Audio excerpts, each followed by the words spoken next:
அப்ப லாஸ்ட் அந்த இடம் சைடு போங்க, மரத்துக்கு அந்த சைடு போங்க, அந்த சைடு போங்க.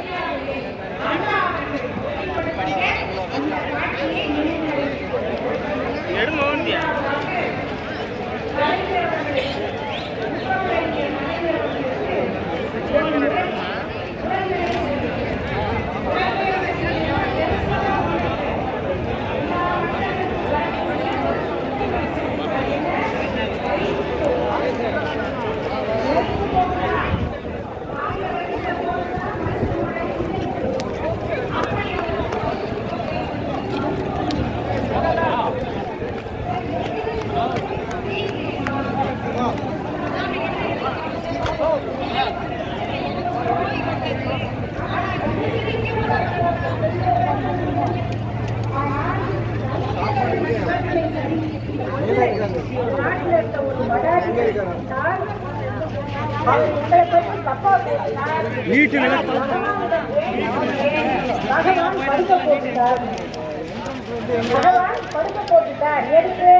ஒரு விமர்சனம் சென்றால் அவர்கள் கடவுளிடம் வேண்டிக் கொள்வார்கள்.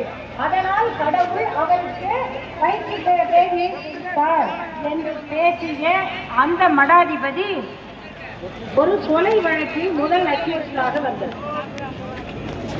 நாடறிந்த காஞ்சிபுரம் கொலை வழக்கு, வெங்கட்ராமன் கொலை வழக்கு, அந்த கொலை வழக்கில் கைது செய்யப்பட்ட அதே மடாதிபதி சிறைச்சாலையில் இருந்த போது அவருக்கு சில சௌகரியங்கள் வேண்டும் என்றார். அந்த சௌகரியங்களை செய்து கொடுங்கள், அவருக்கு வேண்டிய வசதிகளை கொடுங்கள் என்று வசதிகளை